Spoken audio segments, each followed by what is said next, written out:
Assalamualaikum warahmatullahi wabarakatuh. Waalaikumsalam warahmatullahi wabarakatuh. Bagaimana nih kabarnya pagi hari ini? Sehat? Alhamdulillah sehat. Sepertinya Devi kurang bersemangat ya. Sudah sarapan belum Devi? Belum Ibu. Belum, kenapa? Biasanya sarapan pakai roti panggang. Itu panggangnya sudah panggang ya. Kalau tiap hari memakai pangangannya rusak, makanya jangan keseringan makan roti panggang ya, biar pangangannya tidak rusak ya. Jadi rotinya kan bisa digoreng aja Ibu. Ini bagaimana? Gak apa-apa kan ya. Kamu nggak bisa pakai minyak kayaknya Ibu. Oh iya, kita juga tidak boleh ya terlalu banyak makan minyak-minyakan ya. Tidak sehat ya. Kamu sudah sarapan? Sudah Ibu. Sudah. Nimas sudah sarapan? Sudah Ibu, saya sarapan biasa. Oh, sarapan nasi uduk. Kalau kamu dengan apa? Mie. Oh, mie. Jangan kebanyakan mie juga ya, tidak sehat juga ya. Sebelum mulai pelajaran hari ini, silakan berdoa dulu. Dipimpin ke kelasnya untuk berdoa. Ibu, berdoa sebelum kita mulai pelajaran hari ini. Kita berdoa untuk masing-masing doa selesai. Terima kasih untuk sudah memimpin doa untuk hari ini. Baik, sebelum mulai pelajaran, Ibu cek kehadiran dulu ya. Umur Latifah, Ibu. Devi Rahmawati, hadir Ibu. Nimas Esa Junita, hadir Ibu. Dito, sepertinya izin sakit Ibu, tapi izin sakit ya tidak mengirimkan surat ya. Dito juga tidak mengabari kalau sakit. Fajar Al-Fajri, bolos Ibu, bolos. Dia Budiani, bolos juga di dalam pagi. Dia Putri Fani, tidak ada kabar Ibu. Ada tadi suratnya. Oh ada. Suratnya dia siapa? Putri Fani. Oh dia Putri Fani kenapa?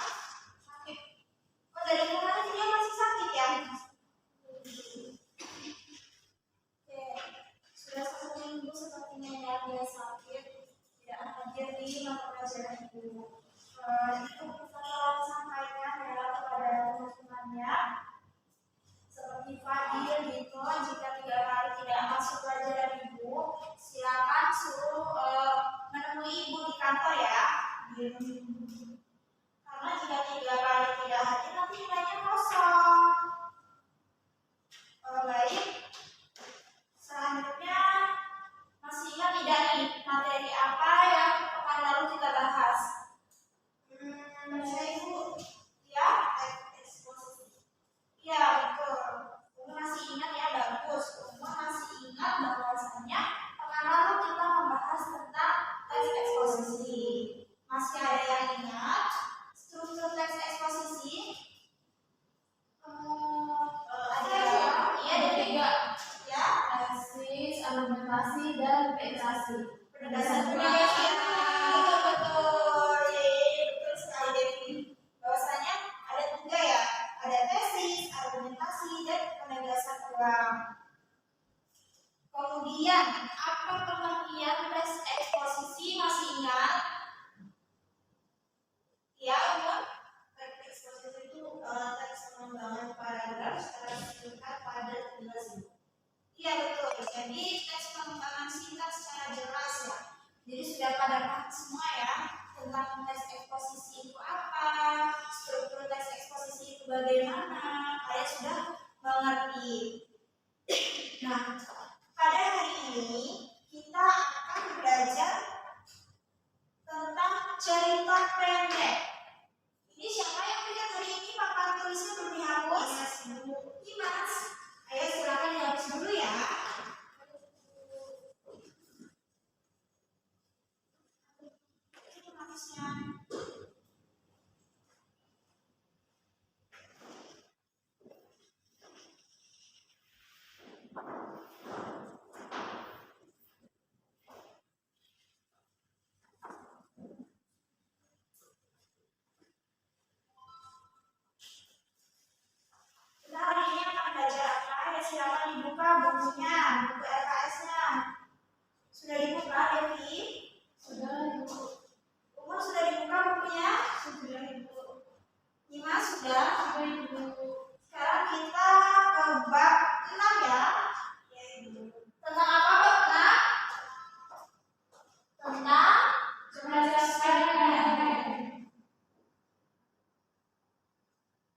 Ya, jadi pembahasan kita hari ini tentang teks cerpen. Jika pekan lalu kita sudah membahas tentang teks eksposisi, pada hari ini kita akan membahas teks cerpen. Nah, sudah pernah dengar atau sudah pernah membaca apa itu teks cerpen? Iya, Devi. Apa definisi teks cerpen? Cerpen itu karangan pendek. Salah satu jenis prosa bentuknya itu pendek. Umur apa?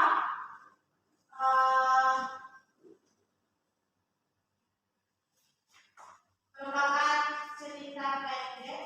Cerita pendek ya. Yang dibaca sekali hidup Ibu.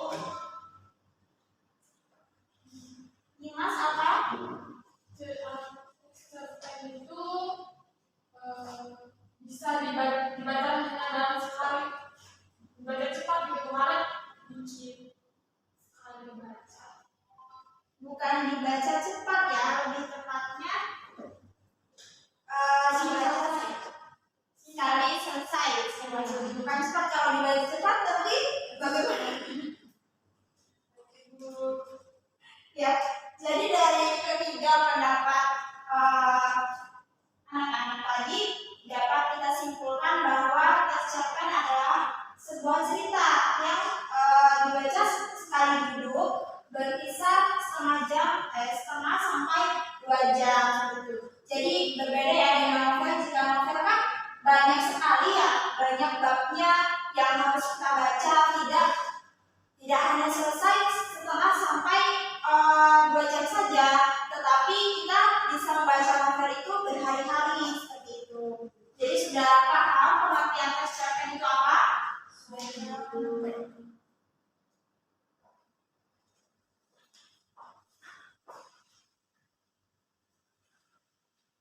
Kemudian terdapat ciri-ciri dari teks cerpen. Tentunya seperti yang kita pelajari kemarin ya, setiap teks itu memiliki ciri-ciri agar kita dapat membedakan ini teks cerpen atau ini teks eksposisi seperti itu. Jadi dengan kita mengetahui ciri-cirinya, kita dapat membedakan teks-teks yang akan kita baca seperti itu.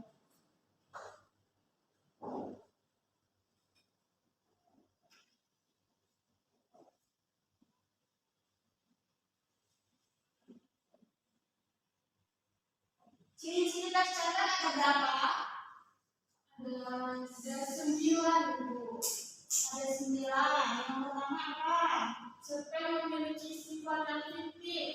Sifat fiktif. Yang kedua, susunan katanya tidak lebih dari 1000 kata, 10.000 kata.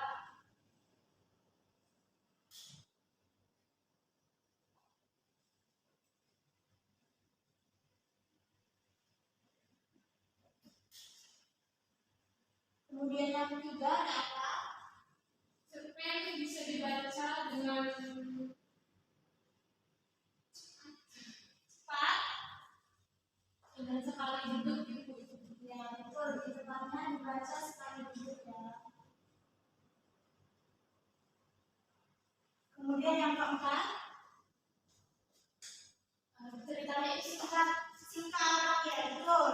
Seperti namanya ya, cerpen, cerita pendek. Jadi ya ceritanya pendek. Kalau cerita singkat tersinggung Bu ya. Gimana?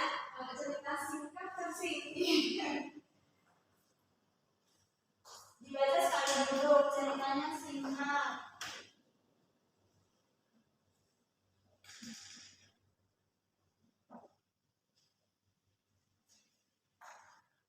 Kemudian yang kelima, menggunakan diksi yang tidak rumit agar mudah dipahami pembaca.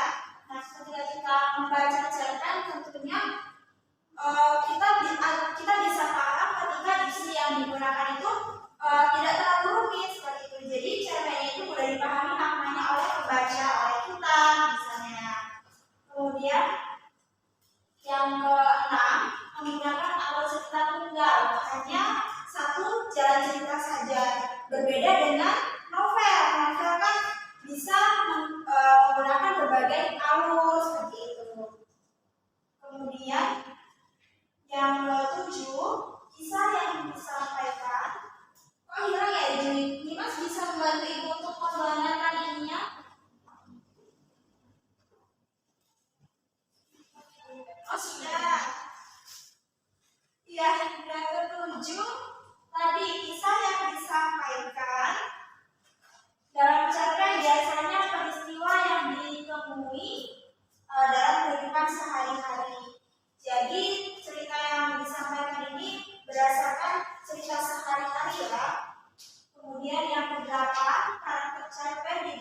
dengan sederhana.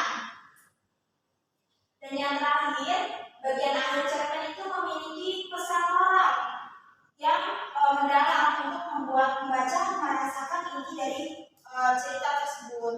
Jadi di setiap cerpen itu di akhir cerita itu pasti ada nilai moralnya, ada pesan moralnya yang disampaikan oleh penulis untuk pembaca seperti itu. Sampai sini mengerti? Mengerti, Bu.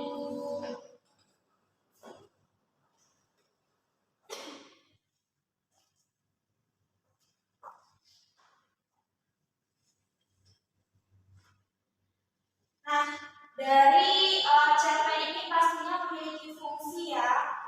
Yang pertama ada rekreatif. Rekreatif itu apa, Devi? Rekreatif itu fungsinya untuk menghibur, Ibu. Menghibur.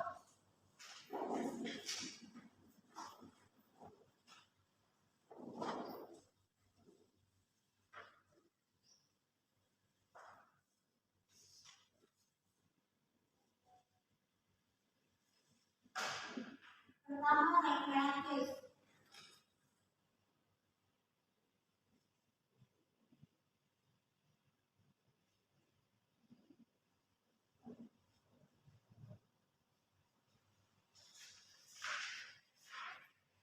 Kemudian yang kedua estetis atau membantu memberikan keindahan kepada penikmat karya sastra.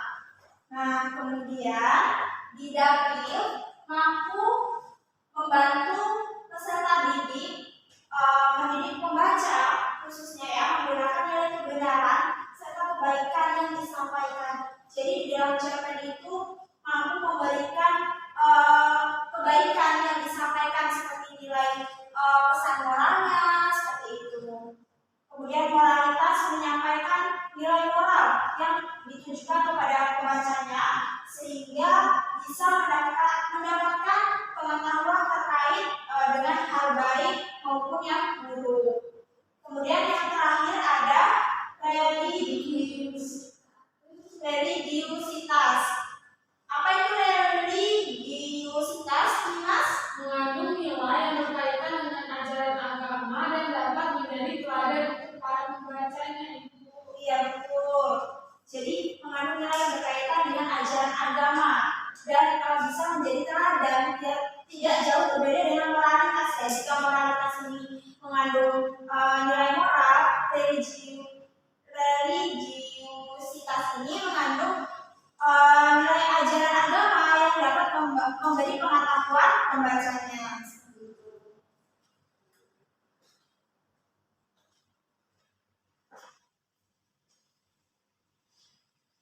Nah, di setiap teks itu kan pasti ada strukturnya ya, ada bagian-bagiannya. Kemarin kan kita juga sudah belajar dari struktur teks eksposisi. Sekarang kita belajar struktur teks cerpen. Nah, yang pertama ada apa? Umur? Abstrak. Abstrak itu apa? Ya betul. Jadi abstrak itu gambaran awalnya. Yang kedua ada apa, Devi? Orientasi. Orientasi itu apa artinya? Orientasi itu berkaitan sama latar ceritanya, Bu. Ada di situ tuh ada kayak pengenalan tokohnya siapa aja, katanya waktunya. Iya betul. Jadi setelah kita dalam menyusun cerpen ini berawal dari abstrak gambaran awal yang akan disampaikan. Kemudian lanjut ke orientasinya berkaitan dengan latar ceritanya, seperti tempatnya, suasananya, waktunya, kemudian tokohnya siapa saja, seperti itu. Kemudian yang ketiga ada komplikasi. Mas, apa komplikasi? Komplikasi itu mencakup urutan kejadian atau permasalahan yang memiliki hubungan sebab akibat, Ibu. Iya betul. Jadi yang ketiga itu komplikasi. Ada evaluasi, menceritakan klimaks. Kemudian yang kelima ada resolusi dan yang keenam ada koda atau koda itu amanat, pesan atau pembelajaran gitu. Jadi di setiap cerpen ini pasti ada amanatnya yang bisa diambil para pembaca. Nah, dalam cerpen ini ada unsur pembangunnya. Ada unsur apa, Devi? Ada unsur apa? Ada unsur pembangun Bu, ada dua. Apa aja? Ada unsur intrinsik sama ekstrinsik.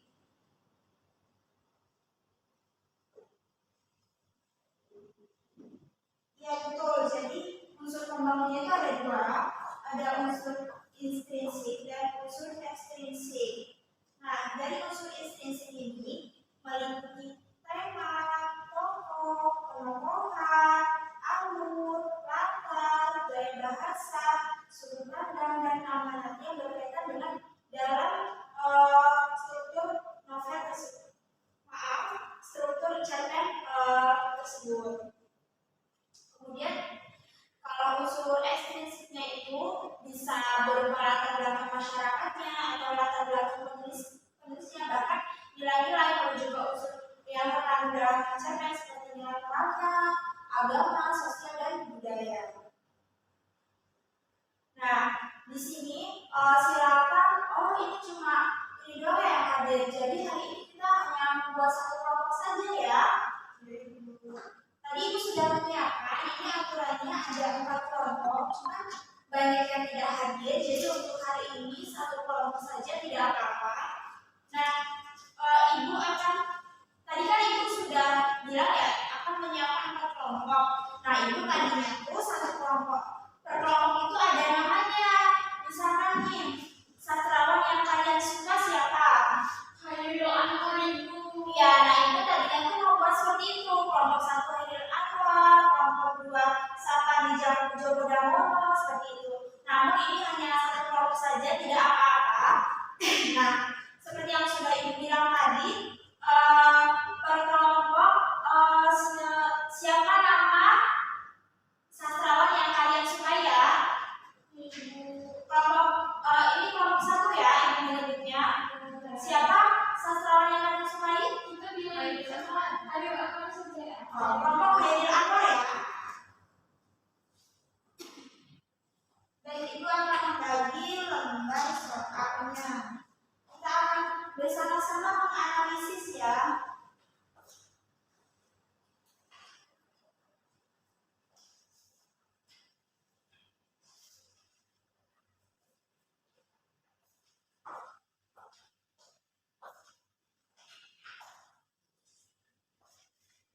Nah, dari teks yang sudah Ibu bagikan tadi, silakan kelompok Khairil Anwar ini menganalisis unsur intrinsik yang terdapat dalam cerpen tersebut. Ayo, duduknya berdekatan ya, boleh melingkar, boleh. Boleh melingkar, yang berdekatan, kerjakan secara berkelompok.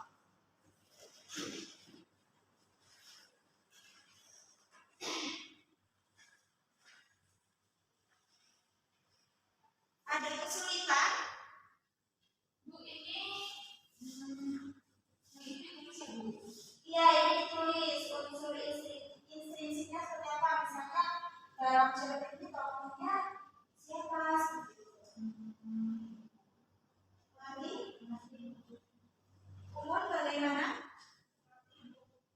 Oh, mengerti. Dimas? Ada yang ditanyakan? ini harus ditulis ya Bu. Oh, satu kelompok satu saja yang menulis, tapi mengerjakannya bersamaan. Saya kalau saya masih bisa Ibu. Iya, ini saja boleh.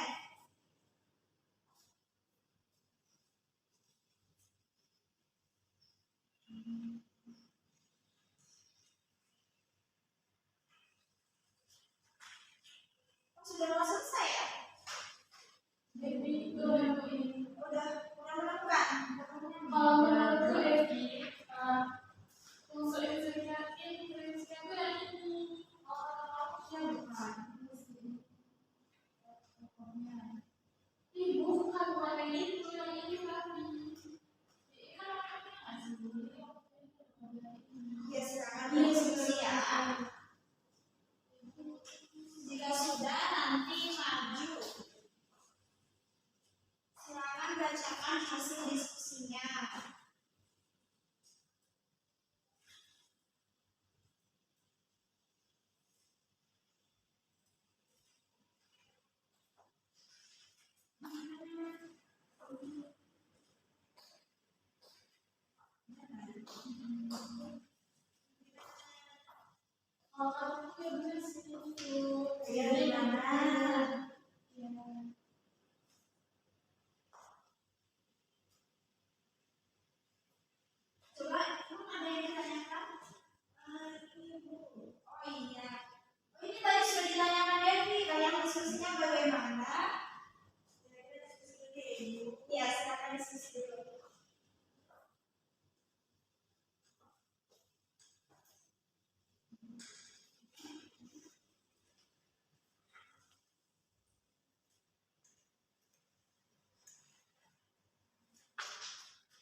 Di sini atau di sini?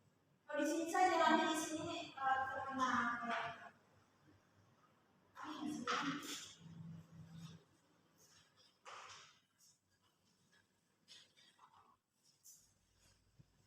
Bu, saya itu menemukan beberapa unsur intrinsik, ya, intrinsik yang ada tokoh, namanya itu Maya. Maya itu seorang wanita muda yang senang berbunga. Terus jadi sama kelompok mungkin latar tempatnya Bu. Latar tempatnya itu di taman berbunga kota. Kemudian latar waktunya sore hari. Udah Ibu. ya. Terima kasih Dewi. Kelompok Khairil Anwar sudah menemukan unsur intrinsiknya, sudah menemukan tokohnya, kemudian latarnya, kemudian apa itu tadi? Ya, sudah menemukan latar, tokoh, kemudian apa tadi yang terakhir? Itu Bu, latar tempat, latar waktu, tokoh utama. Ya, temanya sudah menemukan? Belum. Oh belum. Baik, tidak apa-apa ya, kita belajar bersama-sama, kita menganalisis bersama-sama. Nah, dari unsur-unsur tadi, silakan lanjutkan di rumah secara berkelompok juga ya. Ya Bu. Pekan depan silakan dikumpul kertasnya di meja ibu. Ibu tunggu di meja ibu hari Senin ya, karena hari Selasa kita ada ujian. Jadi hari Senin silakan dikumpul, koordinasikan kepada ketua kelasnya untuk mengumpulkan di meja ibu. Nah, tadi nih, kan tadi pagi belum piket nih pastinya, papan tulisnya belum ditulis, di bawah oh iya maaf,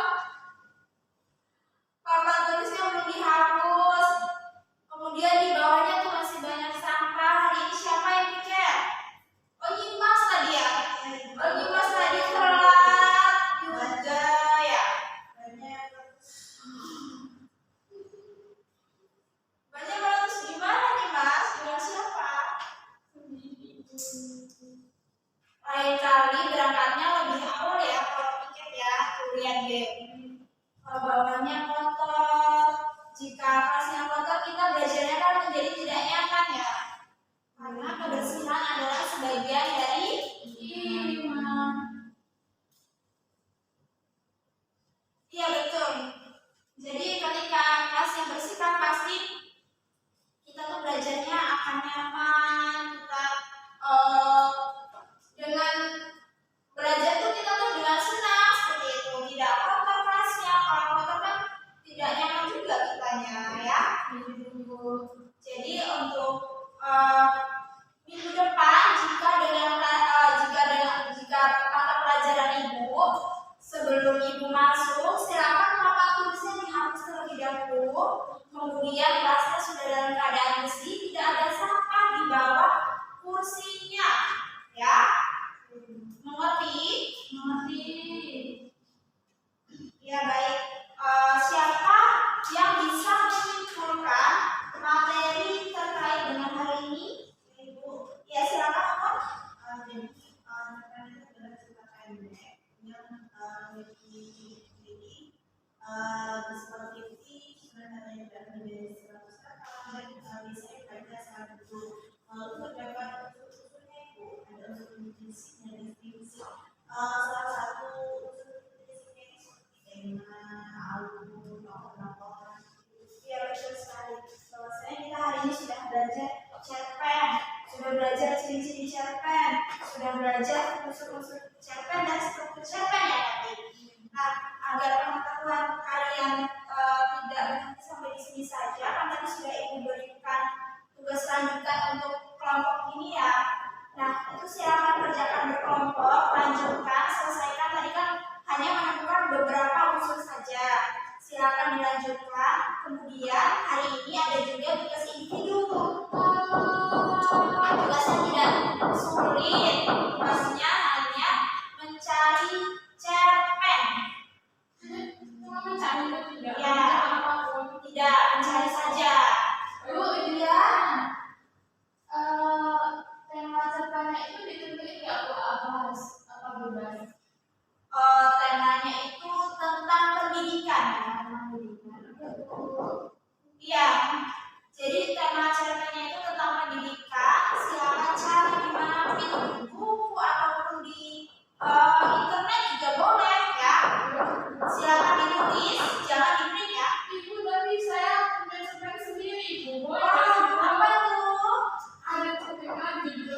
Barat ruang pelajaran Bu.